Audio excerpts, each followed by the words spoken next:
तो भाई UP triple S C में आपके लिए यूपी एक्साइज कांस्टेबल यानी कि आबकारी सिपाही के लिए आपके लिए वैकेंसी निकल के आ चुकी है। इसका नोटिफिकेशन आज ही जारी हुआ है यानी कि 6 अप्रैल को। बात करें इसके अप्लाई डेट की, तो अगर आप इसके लिए अप्लाई करना चाहते हैं तो इसकी जो स्टार्टिंग डेट है वो है 4 जून और इसकी लास्ट डेट है 24 जून। मतलब कि अभी इसका लिंक एक्टिवेट नहीं हुआ है, तो अभी सिर्फ इसका नोटिफिकेशन जारी किया गया है। ये ऑफिशियल नोटिफिकेशन है और डेट मैंने यहाँ पे मैं दिखा देता हूँ आपको। ये डेट है यानी कि 6 को नोटिफिकेशन 6 अप्रैल को नोटिफिकेशन जारी हुआ और 4 जून को इसकी अप्लाई डेट स्टार्ट हो जाएगी और 24 जून को इसकी लास्ट डेट है। और जो आपकी फ़ीस सबमिट करने की लास्ट डेट है वो है 1 जुलाई। तो भाई अगर बात करें कि इसमें कितनी पोस्ट हैं, तो इसमें टोटल पोस्ट जो इसमें दी गई हैं वो है 722 यानी कि 722 ये यहाँ पे मेंशन की गई है कि कुल रिक्त 722 पदों पर परीक्षण हेतु भारत के नागरिकों से ऑनलाइन आवेदन आमंत्रित किए जाते हैं। यानी कि टोटल आपके लिए पोस्ट 722 हैं। इसमें भी पोस्ट कैटेगरी वाइज है, मैं आपको दिखा देता हूँ। तो भाई ये दी गई है टोटल पोस्ट कि किस कैटेगरी कितनी पोस्ट हैं। इसमें 2 कार्यालय जो कि प्रयागराज में है उसमें आपके लिए वैकेंसी निकाली गई है। इसमें बात करें जनरल की तो 246 पोस्ट हैं, एससी की बात करें तो 128, एसटी की बात करें तो 12 और ओबीसी की बात करें तो 165 और ईडब्ल्यूएस की बात करें तो 61। यानी कि टोटल 612 पोस्ट एक कार्यालय में और दूसरे कार्यालय में टोटल 110 पोस्ट हैं, जिसमें सिर्फ एससी, एसटी और ओबीसी के लिए पोस्ट है। तो आपने देख ही लिया कि किस कैटेगरी में कितनी पोस्ट हैं। तो मैं इसमें बता दूं कि अब आपको कितनी सैलरी मिलने वाली है। जैसा कि आप देख सकते हैं यहाँ पे मेंशन है कि 19,900 आपकी स्टार्टिंग सैलरी है और आपकी लास्ट सैलरी जहाँ तक जाएगी वो 63,200। ये जो 19,900 है ये बेसिक सैलरी है, इसमें अभी अलाउंस नहीं ऐड है।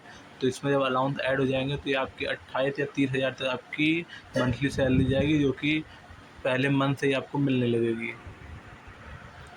तो भाई बात करें अगर फ़ीस की कि आपकी कितनी फ़ीस लगने वाली है, तो यूपी ट्रिपल एस में आपको पता ही होगा कि आप किसी भी कैटेगरी से हैं, आपकी टोटल फ़ीस जो लगने वाली है वो 25 रुपये लगने वाली है। चाहे आप एससी से हो, चाहे आप एसटी से हो, चाहे आप जनरल से हो या फिर आप ओबीसी से हो। तो ये आपको पता चल गया। तो भाई बात करें अगर क्वालिफ़िकेशन की, तो इसमें क्या क्वालिफ़िकेशन मांग रहे हैं। तो इसमें अगर आपने यूपी ट्रिपल एस सी पेट दे रखा है 2025 और अगर आप 12 पास हैं किसी भी बोर्ड से तो आप इस फॉर्म को भर सकते हैं। लेकिन उससे पहले यहाँ पे एक नोट दिया गया है, तो अगर आप इसके बारे में भी जान लें तो अच्छा है। इसमें ये लिखा हुआ है कि इस फॉर्म के लिए सिर्फ वही लोग अप्लाई कर सकते हैं जिन्होंने 2025 का पेट फॉर्म अप्लाई किया है और उसके जो आपने पेट का जो आपने पेपर दिया था 2025 का, उसमें जो आपने स्कोर किया था उसी के मेरिट पे आपको रिटन एग्ज़ाम के लिए बुलाया जाएगा। मतलब अगर आपके नंबर उसमें 0 आए हैं या फिर 0 से भी कम आए, माइनस में आए हैं, तो आप इस फॉर्म के लिए एलिजिबल नहीं है, आप इसमें पेपर नहीं दे पाएंगे, आप इसमें शॉर्ट लिस्ट ही नहीं होंगे।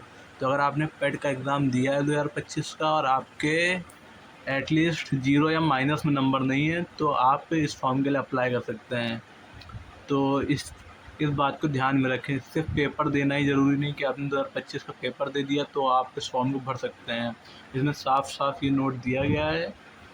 इसमें लिखा है कि इस पोस्ट के लिए केवल वही अभ्यर्थी ऑनलाइन आवेदन कर सकते हैं जो विज्ञापित पद हेतु वंचित अनिवार्य अर्हता धारित करते हैं तथा प्रारंभिक अर्हता परीक्षा 2025 पेट में सम्मिलित हुए हों एवं उन्हें आयोग द्वारा प्रारंभिक अर्हता 2025 का स्कोर कार्ड निर्गत किया गया हो। मुख्य परीक्षा हेतु अभ्यर्थियों की शॉर्टलिस्टिंग उनके प्रारंभिक अर्हता परीक्षा पेट 2025 के नॉर्मलाइज्ड स्कोर के आधार पर मेरिट के अनुसार की जाएगी तथा शॉर्टलिस्ट किए गए अभ्यर्थियों को ही मुख्य परीक्षा में प्रतिभाग करने का अवसर प्रदान किया जाएगा।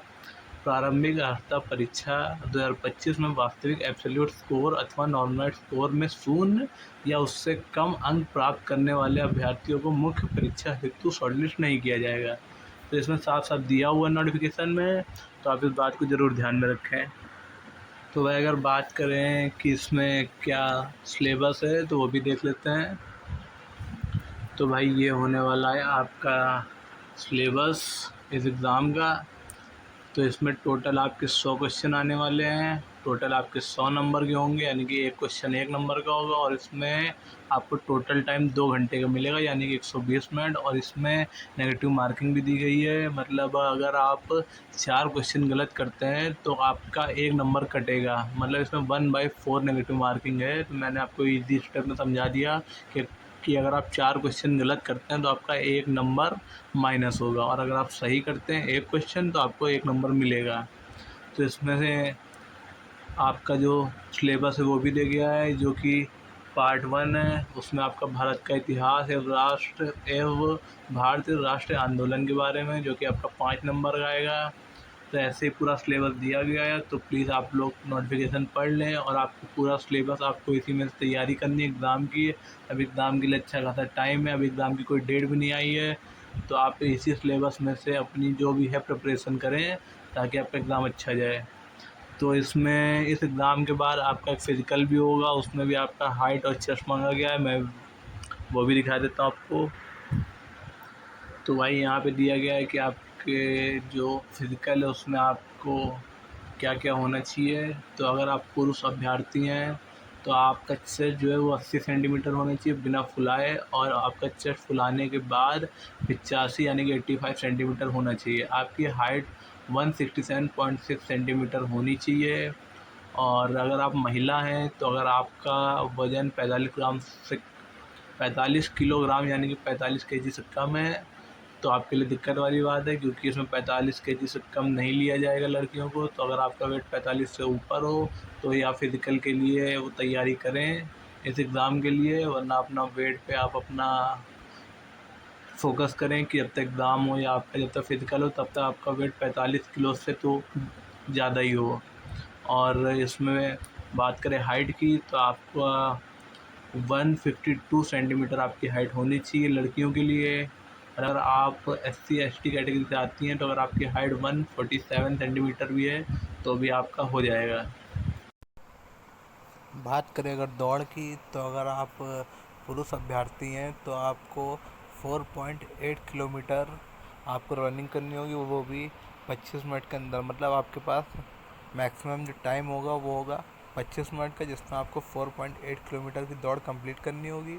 अगर आप महिला हैं तो आपको 2.4 किलोमीटर 14 मिनट में पूर्ण करनी होगी। मतलब आपके पास 14 मिनट्स होंगे और आपको 2.4 किलोमीटर कवर करने होंगे। बात करें इसमें एज क्राइटेरिया की तो इसमें मिनिमम एज 18 साल है, और आपकी मैक्सिमम एज 40 साल तक अगर है तो आप इसमें फॉर्म अप्लाई कर सकते हैं। तो मैंने आपको इसमें सब कुछ बता दिया है कि इसमें क्या सैलरी मिलने वाली है, क्या क्वालिफ़िकेशन है, क्या फिज़िकल रिक्वायरमेंट है, और आप क्या फॉर्म भर सकते हैं या नहीं, पूरा सिलेबस, कितने नंबर, मैंने आपको सारी डिटेल दे दी है। तो अगर आप इसके लिए अप्लाई करना चाहते हैं तो आप इसके लिए ज़रूर अप्लाई करें, लेकिन आपके पास पेट स्कोर कार्ड होना ही चाहिए।